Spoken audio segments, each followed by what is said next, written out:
بسم اللہ الرحمن الرحیم۔ حلقوم ٹی وی کے معزز دوستو، السلام علیکم۔ آج ہم آپ کو حضرت ہود علیہ السلام کا قصہ سنائیں گے اور ان کی حیات طیبہ کے بارے میں مختصراً بیان کریں گے۔ اس ویڈیو میں ہم آپ کو بتائیں گے کہ حضرت ہود علیہ السلام کا شجرہ نسب کیا ہے، قرآن کریم میں آپ کا ذکر خیر کن کن صورتوں میں ہوا ہے، اور قوم ہود علیہ السلام پر آندھی کا عذاب کیوں اور کیسے آیا۔ بحر عرب اور بحر احمر کے درمیان عرب کے جنوب و شمال میں دونوں جانب یعنی عمان، حضرموت، بحرین اور مغربی یمن تک ایک وسیع صحرا ہے جسے صحرائے الاحقاف کے نام سے یاد کیا جاتا ہے۔ اسے صحرائے اعظم الدنیا اور الربیع الخالی بھی کہتے ہیں۔ الاحقاف حقف کی جمع ہے جس کے لغوی معنی ریت کے بلند و بالا اور وسیع و عریض ٹیلے ہیں۔ اس لک و دک بیابان صحرا میں سفر کرنا تو دور کی بات، اس کے اندر قدم رکھنے کا بھی تصور نہیں کیا جا سکتا کہ موت کی اس وحشت ناک وادی کی جانب رخ کرنا خودکشی کے مترادف ہے۔ یہی وجہ ہے کہ مقامی بدوؤں سے لے کر مہم جو سیاحوں تک کوئی اس صحرا کے قریب جانا پسند نہیں کرتا۔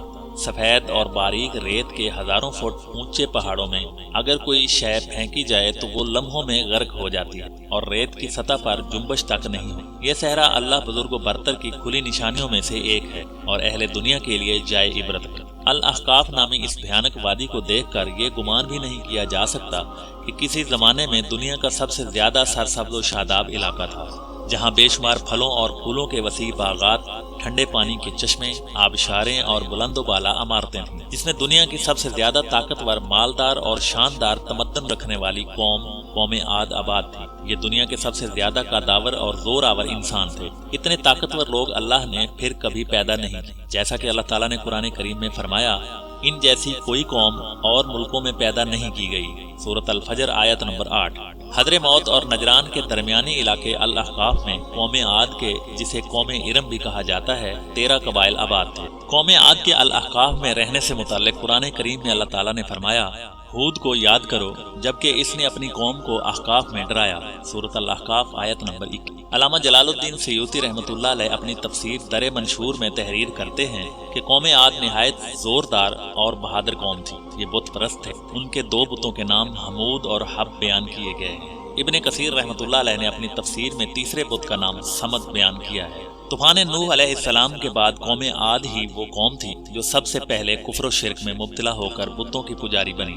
انہیں اپنے پتھروں کے خداؤں پر بڑا گھمنڈ تھا۔ ان کی معاشی حالت تو بہتر اور عمدہ تھی، لیکن جہالت، گمراہی، جھوٹ، بے حیائی، باطل اقوال اور فاسد خیالات نے انہیں معاشرتی طور پر تباہی کے کنارے پر پہنچا دیا تھا۔ چنانچہ کفر و شرک کے سمندر میں غرق قوم عاد کی بدعمالیاں جب اپنی آخری حدود پار کر گئیں تو اللہ تعالیٰ نے انہی میں سے اپنے ایک نیک بندے حضرت ہود علیہ السلام کو پیغمبر بنا کر مبعوث فرمایا۔ چنانچہ قرآن کریم میں اللہ تعالیٰ کا ارشاد ہے، اور ہم نے قوم عاد کی طرف ان کے بھائی ہود کو بھیجا۔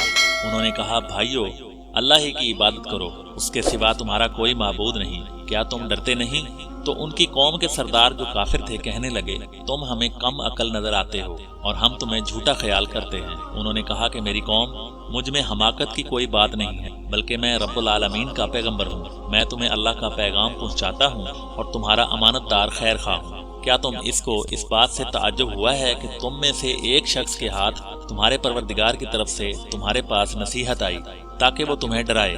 اور یاد تو کرو جب اس نے تم کو قوم نوح کے بعد سردار بنایا اور ڈیل ڈول میں تم کو پھیلاؤ زیادہ دیا۔ بس اللہ کی نعمتوں کو یاد کرو تاکہ نجات حاصل کرو۔ وہ کہنے لگے، کیا تم ہمارے پاس اس لیے آئے ہو کہ ہم صرف ایک اللہ ہی کی عبادت کریں اور جن کو ہمارے باپ دادا پوجتے چلے آئے ہیں ان کو چھوڑ دیں؟ بس اگر تم سچے ہو تو ہم کو جس عذاب کی دھمکی دیتے ہو اس کو ہمارے پاس لے آؤ۔ ہود علیہ السلام نے کہا، تمہارے پروردگار کی طرف سے تم پر عذاب اور غضب کا نازل ہونا مقرر ہو چکا ہے۔ کیا تم مجھ سے ایسے ناموں کے بارے میں جھگڑتے ہو جو تم نے اور تمہارے باپ دادا نے اپنی طرف سے رکھ لیے ہیں، جن کی اللہ نے کوئی سند نازل نہیں کی؟ تو تم بھی انتظار کرو، میں بھی تمہارے ساتھ انتظار کرتا ہوں۔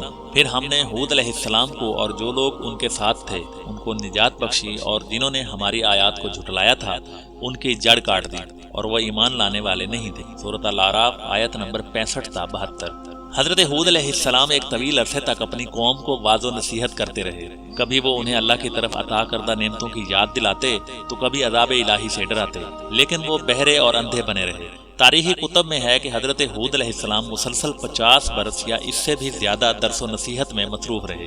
قوم عاد کے 13 قبائل میں سے لقمان اور خلجان نامی قبائل نہایت طاقتور تھے اور انہیں حکمران کی حیثیت حاصل تھی۔ حضرت ہود علیہ السلام نے جب دعوت حق دی اور کفر و شرک چھوڑ کر ایک اللہ کی بندگی کی طرف بلایا تو وہ لقمان قبیلے نے سخت مزاحمت کی اور حضرت ہود علیہ السلام کے دشمن ہو گئے۔ اس کے برعکس دوسرے قبیلے خلجان نے حضرت ہود علیہ السلام کی باتوں پر غور و خوض کیا اور ان میں سے اکثر جلد ہی آپ علیہ السلام کی دعوت کو قبول کر کے ایمان لے آئے۔ حضرت ہود علیہ السلام نے اپنی قوم کو راہ حق پر گامزن کرنے کی ہر ممکن کوشش کی، مگر قوم نے ان کی دعوت قبول کرنے سے انکار کر دیا، تو بالآخر انہوں نے بارگاہ الہی میں مدد کے لیے دست دعا دراز کی، جسے قرآن کریم نے یوں بیان کیا ہے۔ نبی نے دعا کی کہ اے پروردگار، انہوں نے مجھے جھوٹا کہا ہے پر تو میری مدد فرما۔ سورۃ المومنون آیت نمبر 39۔ اللہ نے اپنے نبی کی فریاد کے جواب میں فرمایا، اے نبی، یہ بہت جلد اپنے کیے پر پچھتانے لگیں گے۔ اللہ تعالیٰ نے اپنے نبی کی دعا قبول فرمائی اور قوم عاد پر عذاب کی ابتدا ہو گئی۔ بادلوں کے فرشتے کو حکم دیا کہ اب بارش نہ برسائی جائے۔ چشموں کے فرشتے کو حکم دیا کہ ان کے ٹھنڈے، میٹھے اور شفاف پانی سے لبریز چشموں اور آبشاروں کو خشک کر دو۔ چنانچہ دیکھتے ہی دیکھتے ان کے سرسبز و شاداب کھیت و کھلیان سوکھنے اور مویشی مرنے لگے، یہاں تک کہ لوگ پینے کے پانی تک کو ترسنے لگے۔ کثیر تعداد میں پیدا ہونے والے پھل اور اناج ناپید ہو گئے۔ پوری قوم خشک سالی کا شکار ہو کر بدحال اور پریشان ہو گئی۔ یہ سلسلہ مسلسل 3 سال تک جاری رہا۔ حضرت ہود علیہ السلام سے اپنی قوم کی یہ پریشانی دیکھی نہ جاتی تھی۔ آپ علیہ السلام بہت افسردہ اور پریشان رہتے تھے، اور پھر ایک دن انہوں نے اپنی قوم سے فرمایا، اے میری قوم کے لوگو، تم اپنے پالنے والے سے بخشش مانگو، اس کے آگے توبہ و استغفار کرو، وہ تم پر آسمان سے موسلا دھار میںہ برسائے گا اور تمہاری طاقت و قوت میں اضافہ فرمائے گا، اور دیکھو گناہ گار بن کر رو گردانی نہ کرو۔ قرآن کریم اور احادیث مبارکہ میں توبہ و استغفار کے بڑے فوائد بیان فرمائے گئے ہیں۔ ابن ماجہ اور ابو داؤد میں حدیث مبارکہ ہے کہ جو پابندی سے استغفار کرتا ہے، اللہ تعالیٰ اس کے لیے ہر فکر سے کشادگی اور ہر تنگی سے راستہ بنا دیتے ہیں اور اسے ایسی جگہ سے روزی دیتے ہیں جو اس کے وہم و گمان میں بھی نہیں ہو۔ بہرحال حضرت ہود علیہ السلام کے لاکھ سمجھانے کے باوجود اس قوم پر کوئی اثر نہ ہوا، بلکہ نہایت ڈھٹائی کا مظاہرہ کرتے ہوئے کہنے لگے کہ ہم محض تیرے کہنے پر اپنے آباء و اجداد کے اور اپنے ان معبودوں کو کیوں چھوڑ دیں۔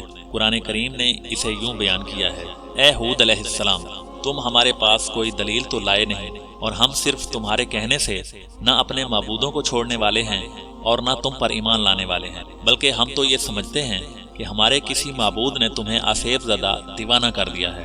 عذاب الہی کے ابتدائی مراحل ہی میں خشک سالی نے قوم عاد کی حالت ابتر کر دی تھی، چنانچہ ان کے سرداروں اور دانشوروں نے اس سے نجات پانے کے لیے مختلف تدابیر پر غور و خوض شروع کر دیا۔ یہ بات بڑی حیران کن ہے کہ پچھلی قوموں کو جب بھی کوئی مشکل آ گھیرتی تو وہ اس سے نجات کے لیے حجاز مقدس کا سفر کرتے اور بیت اللہ شریف میں جا کر اللہ کے آگے آہوزاری کرتے تھے، یعنی کافر قومیں بھی اس حقیقت کو تسلیم کرتی تھیں کہ اس ارض و سما میں ایک لافانی قوت موجود ہے، لیکن اس کے باوجود جب نبی اور رسول یہ بات کہتے تو ان کی عقل پر پردہ پڑ جاتا تھا۔ قوم عاد کے سرداروں نے بھی یہی فیصلہ کیا کہ قوم کے سرکردہ افراد بیت اللہ شریف جا کر ان دیکھے خدا کے سامنے فریاد کریں۔ چنانچہ مختلف قبائل کے سرداروں اور دیگر اہم افراد پر مشتمل 70 افراد کا ایک وفد حجاز مقدس روانہ ہوا۔ اس زمانے میں مکہ مکرمہ پر قوم عمالیق کی حکمرانی تھی، جس کا سردار معاویہ بن بکر تھا، اور معاویہ کی والدہ قوم عاد سے تعلق رکھتی تھی۔ ویسے بھی معاویہ بن بکر قوم عاد کی شان و شوکت سے بڑا مرعوب تھا، چنانچہ اس نے وفد کی بڑی خاطر مدارت کی اور اسے بڑے عزت و احترام سے اپنے یہاں ٹھہرایا۔ تبری کی روایت ہے کہ اس وفد میں 2 افراد مرشد بن سعد اور لقمان بن لکیم صاحب ایمان اور حضرت ہود علیہ السلام کے پیروکار تھے۔ غالباً ان کا تعلق قبیلہ خلجان سے ہوگا۔ ان دونوں کے علاوہ باقی سب کافر اور بت پرست تھے۔ معاویہ نے ان کے اعزاز میں رقص و سرود کی محفل کا اہتمام کیا اور تقریباً 1 ماہ تک یہ لوگ اپنے آنے کا مقصد فراموش کر کے عیش و عشرت اور شراب و شباب کی محافل میں مدہوش رہے۔ جب ان کا قیام طویل ہو گیا تو معاویہ بن بکر کو ان کے واپس جانے کی فکر لاحق ہوئی۔ کافی سوچ بچار کے بعد اس نے ناچنے گانے والیوں کے ذریعے چند اشعار کی صورت میں انہیں ان کے آنے کے مقصد کی یاد دہانی کروائی، جس پر وفد کو ہوش آیا۔ تاریخی کتب میں درج ہے کہ اس موقع پر وفد میں شامل مرشد اور لقمان نے ایک بار پھر انہیں سمجھانے کی کوشش کی کہ جو کچھ حضرت ہود کہتے ہیں اس پر ایمان لے آؤ، لیکن وہ نہ مانے۔ وفد بیت اللہ شریف گیا اور بارش کی دعائیں مانگنی شروع کر دیں۔ ابھی تھوڑی ہی دیر گزری تھی کہ اللہ تعالیٰ نے آسمان پر 3 رنگوں کے بادل بھیج دیے، جن میں ایک سفید تھا، دوسرا سیاہ اور تیسرا سرخ۔ اس کے ساتھ ہی آسمانوں سے ندائے غیب آئی، اپنے اور اپنی قوم کے لیے ان تینوں میں سے کسی ایک کو پسند کر لو۔ چنانچہ وفد نے سوچ بچار کے بعد سیاہ بادل کو اپنے لیے پسند کر لیا، جس کے ساتھ ہی سرخ اور سفید ٹکڑے آسمان سے غائب ہو گئے اور ابر سیاہ آہستہ آہستہ آسمان پر چھانے لگا۔ وہ لوگ اپنی دعا کی قبولیت پر بڑے خوش ہوئے اور سمجھتے تھے کہ اب خشک سالی ختم ہو جائے گی، چنانچہ پوری قوم نے خوشیاں منانی شروع کر دیں۔ لیکن حضرت ہود علیہ السلام سمجھ گئے تھے کہ یہ عذاب الہی ہے، لہذا انہوں نے ایک بار پھر اپنی قوم کو مخاطب کرتے ہوئے فرمایا، اے میری قوم، یہ اللہ کا عذاب ہے جو تم پر نازل ہوا چاہتا ہے۔ پھر انہوں نے اللہ تعالیٰ کا فرمان انہیں سنایا اور فرمایا کہ یہ بادل نہیں بلکہ دراصل وہ ابر ہے، عذاب ہے جس کی تم جلدی کر رہے تھے۔ یہ ہوا کا طوفان ہے جس میں دردناک عذاب چلا آ رہا ہے، جو اپنے رب کے حکم سے ہر چیز تباہ کر ڈالے گا۔